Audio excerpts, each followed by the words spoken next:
Yuuta Sagawa, a college freshman, becomes entangled with the Street Observation Research Society after their president, Sako, tries to blackmail him into thinking he performed lewd acts on another member, Oda Raika. However, Oda's horrible acting skills reveals the whole thing is a sham. His friend and fellow member, Nomura, convinces Sako to drop the act. Later, Yuuta receives a call from his sister, Yuri, who recently married, inviting him to see his 3 nieces, Hina, the youngest, the outgoing middle child, and Yuri's biological daughter, Miu, and Sora, the eldest. He later becomes reacquainted with Raika and is intrigued by her unique way of talking and monotone voice. Nomura tries to dissuade Yuuta from involving himself further with Raika, as she has a reputation for being an oddball, but this merely encourages him to pursue her. He decides to join the SS Club after a brief parody of The Honest Woodcutter. He walks home with Raika. He then meets Yuri, who visits him at his apartment, finding all sorts of incriminating magazines. Setting that aside, she invites him to her house on Sunday, no questions asked. That day, he is greeted by Miu, who appears excited to see him. He's exasperated to learn that Yuri and her husband Shingo have left him to take care of their 3 daughters while they are out. He meets Hina and amuses her by playing with her toy trumpet. However, he ends up walking into Sora in the bathroom, who's in the middle of changing her clothes. While the other sisters properly introduce themselves to Yuuta, Sora remains aloof. After eating and playing with each other for a while, Hina ends up falling asleep, prompting Sora to carry her to bed while Miu heads off to do chores. Without anything to do, Yuuta takes a nap, where he has a dream of his sister. When he wakes up, he finds that the sisters have gone shopping. Shingo arrives home and, not recognizing Yuuta due to the drawings on his face, strikes him with a stick. Yuri and his daughters soon arrive to clear up the misunderstanding. Yuri, reassured that Yuuta is capable enough, asks him to keep watch over them for a week while she goes with Shingo on his business trip. Sora and the others plead with Yuuta to agree, as Yuri and Shingo have yet to go on their honeymoon, and this trip would be a great opportunity for them to spend some time together. Yuuta later calls Yuri over the phone and agrees to watch over his nieces. The next day, Yuuta is given a grand tour of the house, as well as the house rules during his stay. He then assists them with their individual needs by playing with Hina, helping Miu with her homework, and assisting Sora with the chores. They later sit by the porch and watch a meteor shower. That night, Miu and Sora hope that their parents are enjoying themselves on their trip and drift off to sleep. However, tragedy strikes when their parents die in a plane crash alongside 200 other people. Left without a place to stay, their various relatives decide to split up the siblings amongst themselves. Yuuta, remembering how his sister once took him in when his own parents died, volunteers to take all 3 under his care. Against his relatives' wishes, Yuuta whisks away his nieces and takes them to his apartment. Along the way, he decides to take them to a karaoke bar to eat. There, he runs into Nomura, who assumes he has turned into a criminal. He clears up the misunderstanding and receives a sudden call from his aunt, Yoshiko. While Nomura keeps Sora and the others company, Yoshiko tries to dissuade Yuuta from pushing through with his plan, pointing out he cannot both work and attend college. He is shaken when she remarks that this is not what Yuri would have wanted. Yuuta is adamant and tells Yoshiko that he will take responsibility for his nieces. They travel to his apartment, where it is revealed that Hina is not aware that her parents died. Yuuta has trouble fitting 3 girls into his tiny apartment. They decide to clear some space in the meantime, setting up a makeshift changing room with a sheet. Miu teases Yuuta through the sheet, but he does not react because he's not a criminal. They spend the night playing cards, but an exhausted Hina begins asking where her parents are. She proudly declares that Yuri will be back soon, prompting an emotional Miu to storm out, and Yuuta chases after her.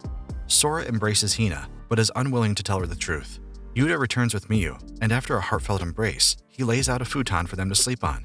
As he is left alone in the bathroom, he wonders if he can properly care for them.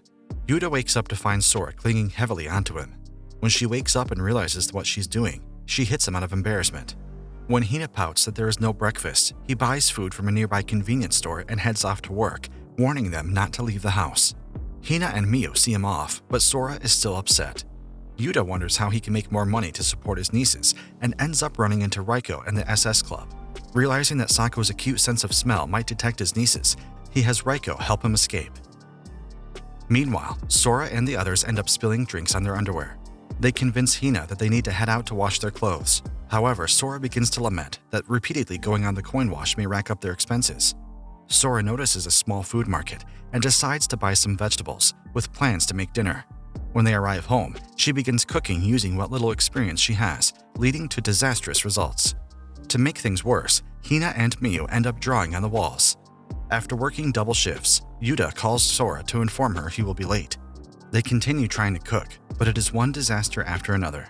Yuuta arrives home to see his apartment in a sorry state, but quickly forgives them. He gives them a box of strawberry cakes, but Sora later expresses her worry that Yuuta is working too hard to provide for them. Yuuta thanks her for her concern and reassures her that starting tomorrow, they will be more frugal with their money. He explains that he is happy that he now has people to see him off in the mornings. That night, Yuuta resolves to keep his nieces safe and sound. Yuuta leaves for work while Sora and Miu discuss how to better partition the room. Yuta's phone, which he had left behind, suddenly rings. Miu picks up the phone and speaks to Sako, who wants to tell Yuuta about a job he found. When Sako realizes that he's talking to a young girl, he creepily asks her out to tour the city, but Raiko restores order by preventing him from doing anything else. Sora puts on her best clothes and visits Yuuta at work to return his phone. He thanks her for going through the trouble of returning it, but to her chagrin, he does not notice her outfit. Meanwhile, Miu and Hina meet Kurumi, Yuta's next-door neighbor and voice actress, who comes bearing a gift of watermelon. Sora passes by his store to purchase supplies, but she inadvertently gets on the wrong bus on the way home. Yuuta grows worried when he learns she has yet to arrive home, and with Nomura's help, they scour the streets for any sign of her. Meanwhile, Sora, injured and soaking wet, remembers when she first met Yuuta, who initially opposed his sister's marriage. After she trips and injures herself, Sora treats her wound and hopes to call him Oni-chan one day. Yuuta finds her in the pouring rain, and she is overcome by happiness and relief. They take a shelter at the bus stop, where Yuuta finally notices Sora's outfit. As the sky clears, Sora asks if she can call him Oni-chan, and he agrees. That night, Yuuta begins his new part-time job at Daifuku Factory, thanks to Sako's help. Yuuta has difficulty adjusting to his new role as a caretaker. During an off day, he and his nieces decide to go to their old house in Ikebukuro to retrieve some belongings. However, Yuuta is hesitant as the house is now owned by their relatives. When they arrive at Ikebukuro, Miu and Sora are sidetracked after running into old friends, so Yuuta and Hina head inside first. The house remains relatively empty, but fortunately, the water and electricity still work. Miu and Sora finally reunite with their old house and begin retrieving their belongings, while Yuuta keeps Hina company. Yuuta wakes up and finds that Sora has packed a huge bag full of clothes. She trips down the staircase, flopping on top of Yuuta. He accidentally clutches a pair of her underwear, prompting her to smack him across the face. When he asks why Sora needs so many clothes, Miu teases that Sora wants a certain someone to see it. They decide to stay for the night, having curry for dinner and enjoying a spacious bath. They retire to their separate rooms for the night, but his nieces end up following him into his room anyway, having grown used to sleeping together. Miu notices that Sora calls Yuuta Oni-chan and not uncle, which piques her interest. The next day, as they prepare to leave, Yuuta insists that Sora bring along a picture frame of them and their parents, remarking that no matter how small your room is or how full your bag is, you should always bring things important to you. Yuuta carries all their bags himself, and they begin their long journey home. Aunt Yoshiko arrives to inspect the living conditions of the girls and allows Yuuta custody of them for a while longer. However, she warns him that things will only get harder once they resume school. Later, he is lured in by a tied-up Raika in a shrine maiden costume. He falls into a pitfall trap, where Sako interrogates him about the nieces under his care. Although he's reluctant to have Sako meet them, he decides to use it as an opportunity to invite Raiko to his house. Miu and Hina warmly greet Yuto's friends, but Sora acts aloof when she sees Raiko. Raiko reassures Sora that she is, in fact, very cute. They end up playing and having lunch together, but Sora keeps a watchful eye on her perceived rival. Yuuta later walks Raiko home, where she asks him to drop by the SS Club once in a while. The next day, Yuuta is given a generous bonus by his boss for his hard work. Although the extra cash is helpful, Yuuta laments that saving will be even tougher once his classes resume, preventing him from working. The following day, Raiko visits his house for some cooking lessons. Sora inserts herself into the lessons out of jealousy, so Yuuta decides to do some shopping instead. After a cooking mishap, Raiko and the girls end up in the bathtub, where she expresses her relief that Sora is able to smile. Yuuta arrives home, intending to gift Sora and Miu train passes when they resume classes, but the pair insist on taking time off from school to take care of Hina. Yuuta finds this unacceptable and refuses to delay their education. Things take a turn for the worse when his landlady, Sawako, gives him an eviction notice for having 4 people in one studio apartment. Yuuta tries to appeal for more time, but Sawako is obstinate. With only 1 month to find a new place, Yuuta desperately searches for an appropriate apartment. He encounters Raika, who learns of his plight and volunteers to get Sako and Nomura to help. Upon hearing this, Yuuta fantasizes about having her as a wife. Despite their predicament, the girls remain in high spirits, although Sora is grossly aware that they are in dire straits. The stress begins taking its toll on Yuuta, who begins making mistakes at his part-time job. The next day, Yuuta and his friends go apartment hunting. Although they find many prospective units, factors including ghosts, Sako's tastes, and high prices make choosing one a daunting task. Meanwhile, Sawako scolds Kurumi for paying her rent 3 days late. She then sees Hina eating ice cream and is overcome by her cuteness. When she harshly reacts to being called an ant, Hina begins to cry and ends up spilling her ice cream on Sawako. While they bathe, Miu asks her to forgive Yuuta as he is trying his hardest to keep them together. Yuuta thanks his friends for all their help, especially during his difficult time. Meanwhile, Yuuta and Sora visit the landlady's house, hoping to extend their stay a little longer. They then meet the real landlady, Sawako's mother. She accosts her daughter for being inflexible and grants Yuuta an extension for him to find a new place. Sawako relents and agrees to new terms, allowing the girls to stay. The next day, Yuuta brings Hina to her new daycare center, while Miu and Sora begin their first day of classes, using the train passes Yuuta gifted them.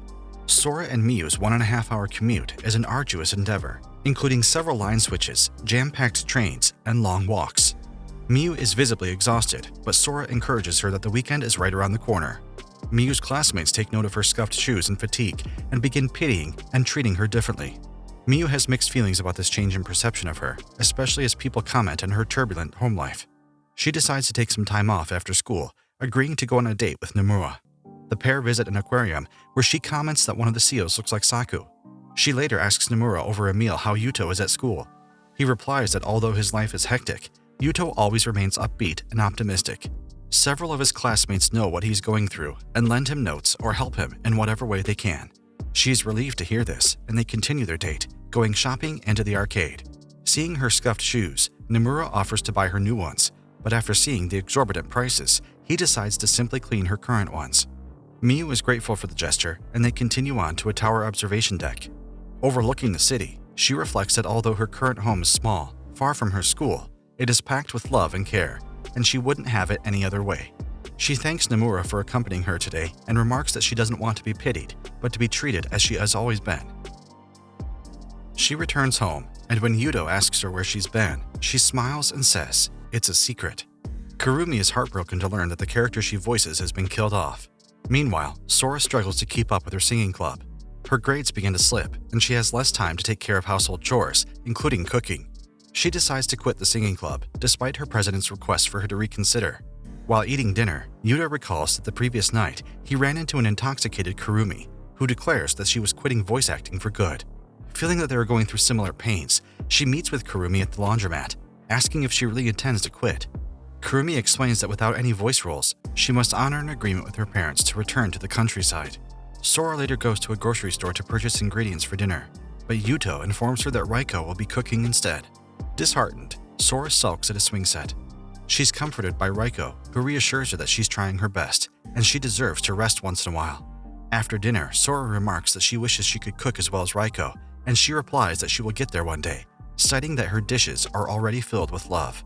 While out buying milk, Sora confides with Yuuta that she's upset at her shortcomings, but he says that it's fine to cause trouble for others, as that's what family is for, supporting each other when you can't do something yourself. Sora is put at ease, and the next day she withdraws her withdrawal from her club, and it's revealed that her captain did not submit it to begin with. She thanks her captain, but explains she won't be able to attend activities for a while.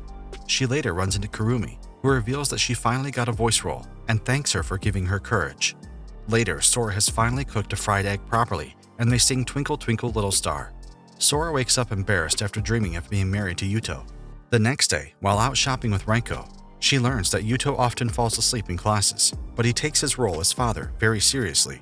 Raiko remarks that she would not mind being their mother. Miu and Sora lament about how much sleep they're missing.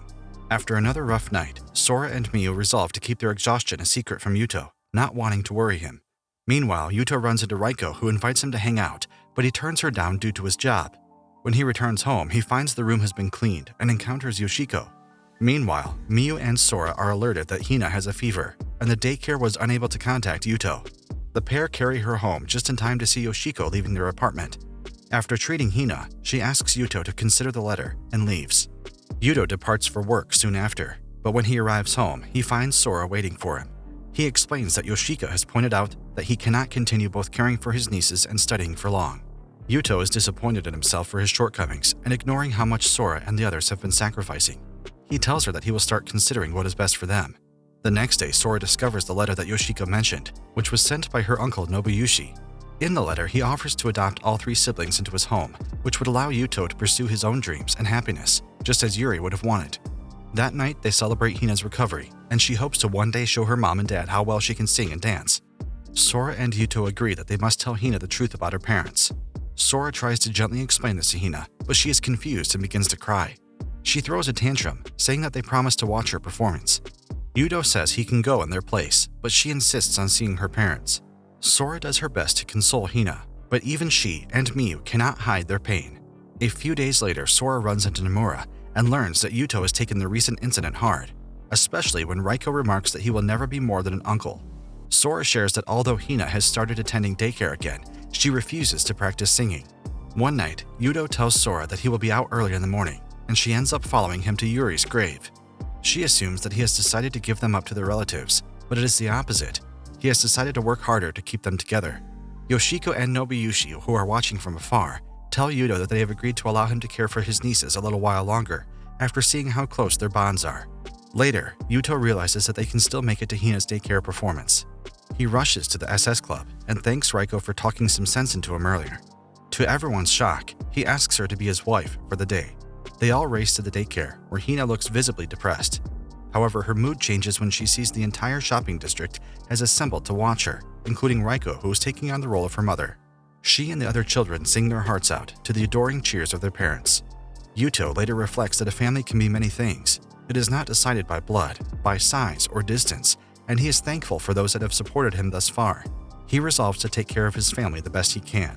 Later, his nieces throw him a surprise birthday party, but the celebration descends into utter chaos within their tiny apartment, but the room is undeniably filled with love. In an epilogue, Nobuyushi and Yoshiko relinquish Yuri's old house to Yuuta. After saying their goodbyes to everyone at their apartment and shopping district, they move back into their old home.